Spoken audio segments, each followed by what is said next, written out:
the 1960s, Dr. John Lilly gave LSD to dolphins because he thought he could teach them English so they could communicate with aliens. I know, that sounds pretty crazy what I just said, but it is all true. NASA-funded project to give... Well, when they funded it, to be fair, I don't think they knew exactly what they were getting into. Originally, I think that Dr. John Lilly told them that he was going to teach dolphins English, and I don't know if he included the part about communicating with aliens, and he certainly didn't include the part about giving them LSD to do it. I think his thinking was, he did a lot of LSD, by the way, big surprise. I think his thinking was that dolphins don't speak our language. They have some sort of other language they speak, and they can probably communicate with aliens. So if we can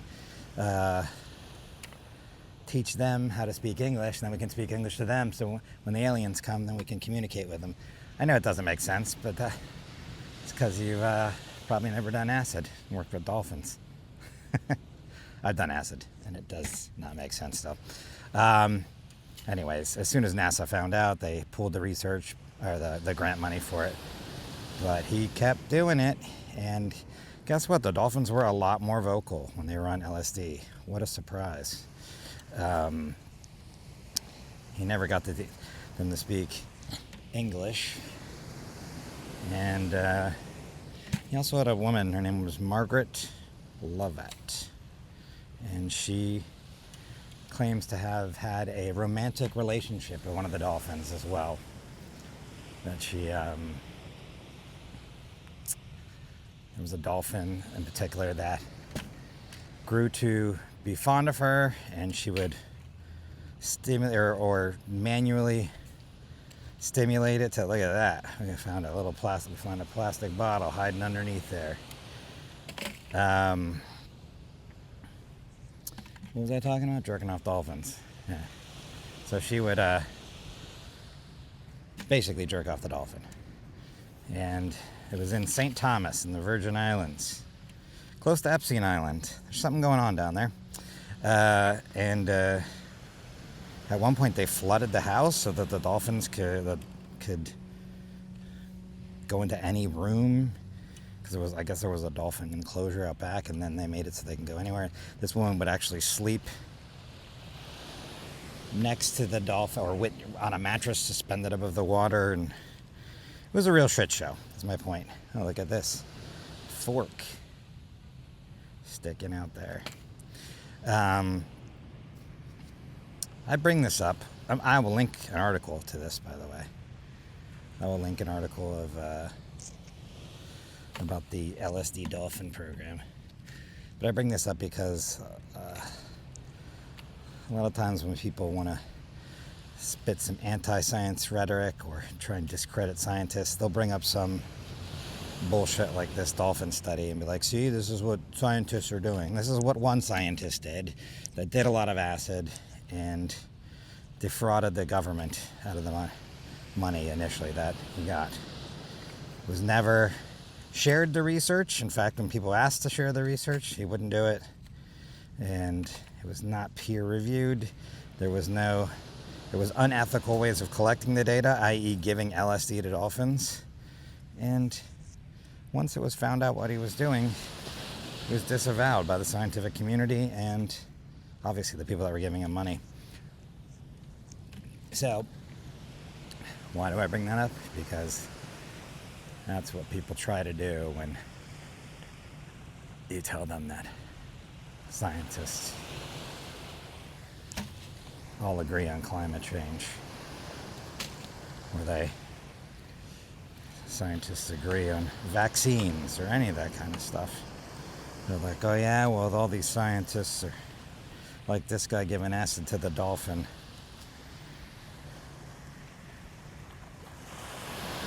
Disingenuous, which is utter horseshit. I'll tell you one thing, though, for sure, that everybody agrees on. Plastic sucks, huh? Microplastics? I'm just picking up plastic piece after plastic piece here. Here's somebody's little fork. This fork was used by a baby for 2 minutes. It was going to live out to sea forever, but I saved it. Yeah, across both aisles, Democrats, Republicans. That is some chunky plastic there. We all agree that plastic sucks and we don't want it in our testicles and in our brain and in our lungs. Unfortunately, that's where it's ending up. Look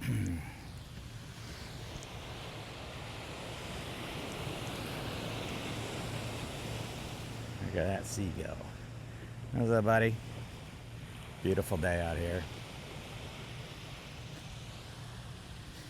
Let me tell you, what cups do I see the most? This is an AM PM cup. And they would tell you, well, that's not our responsibility. Once the person has the cup, sure, switch to not plastic cups. How about that? See a lot of 7-Eleven, see a lot of Starbucks. Those are the big culprits I always see. And I see all sorts of little pieces of plastic that I have no clue what it is. What's that thing? Come on, get out of there. I don't know, it's like a cap. Little straw pieces. You know what I see a lot of now is, what do you call it? The floss picks. I'll see floss picks. You know, a little piece of dental floss that's just strapped across a piece of plastic, and it's got like a sharp little pick at the end, so you can pick at your teeth with the plastic tip, or you can use the floss. I'll see those everywhere. I'll find one here before this is done, hopefully. That's a Slurpee straw if I've ever seen one. And it's just a rash of them that you see. Someone's toothbrush, speaking of oral care. And I thought to myself, I'm like, are people flossing more? Is the dental health of Americans better now? So I looked it up, and it turns out that vapors use those floss picks, the pointy ends, to clean out their vape cartridges or pens. I'm not a vapor. I was like, well, that's double gross. They floss their teeth, then they clean out their vape pens, so guess what? That little floss stick that goes out. Here we go, baby. I found one. Didn't mean to interrupt my flow, but this is what I'm talking about. Let's see if I can get a... That's it right there. Put it in the sun. The floss is out of there, and then the pick on the other side's broken, but that's what I'm talking about. Without turning the microplastics. And then it'll go into a fish. And then you'll eat some sushi. And then that sushi will have the microplastics from that floss pick that a vapor used to clean out their vape cartridge or pen.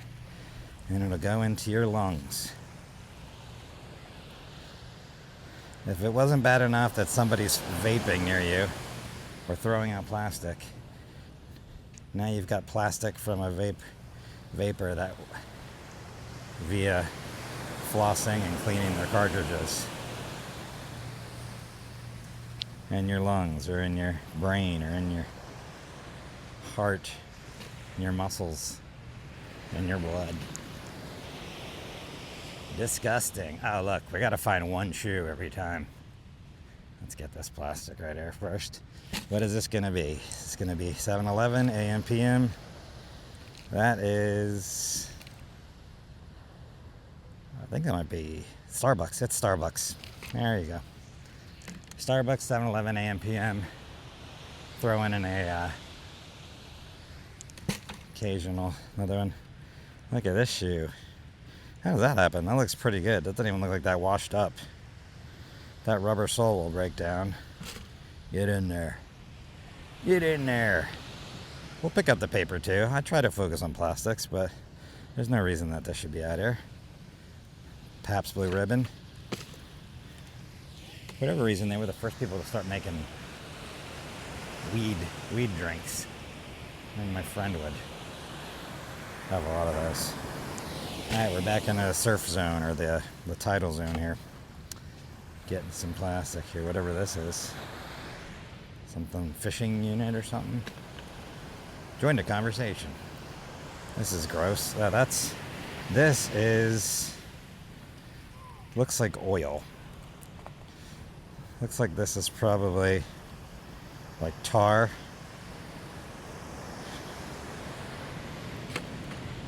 Check that out. Pretty cool looking. And that is a good chance it came from right over there. See if I can zoom in here. That's an island where they extract oil from, there we go. Extract oil and it's mixed with salt water and then they pipe it over there to the Port of Los Angeles and goes in your car. Guess that's what that's for. It's got to be something from here. I mean, there's so much oil being pumped out here and piped to refineries and lots of straws. Styrofoam, the worst. Let me try to see if I can get this in there a little bit better.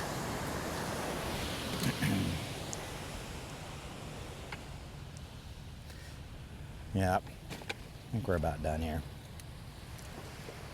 Some Swisher Sweets. Some pink plastic from a baby. Here's a plastic bag. We'll grab that. Try and get the sand out of there. Looks like it's a bait bag or ice or something. One bucket a day. I do more. This is my third bucket today. But my whole thing is I'm saying, tell people, if you live near the beach, or even if you don't, you go to visit the beach, take one bucket of trash out with you. And here's another thing. Try and reduce one bucket of trash. Every week, guaranteed, most people have more trash than goes in this bucket in their house. And the best way to reduce all this trash that we see on the beach is to stop using so much. Stop using disposable, single-use plastics. We've all done it. Don't act like we don't. I still do it by accident. I'll get to-go. You get to-go food. I try not to get to-go food as much anymore because of the packaging stuff, but I even go to a place where I know the packaging is going to be paper. Because I've gone there before and I tell them I don't want the utensils, and I even say, hey, you guys should try looking into getting, renewable resources potentials, bamboo, wood, stuff like that. And then inevitably they'll throw them in there. And now you just have these plastic utensils at your house. And what can you do about it? So, there we go. Look at that. Beautiful day. People are swimming, fishing. I think I'm not going to go much further than this. Yeah. Let's get that plastic.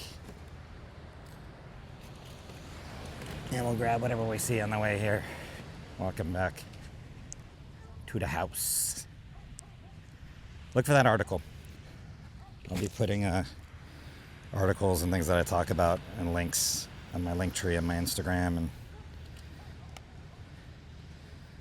and YouTube. You can get to the link tree too. This is just like a to-go soup container, food container, as we were just discussing.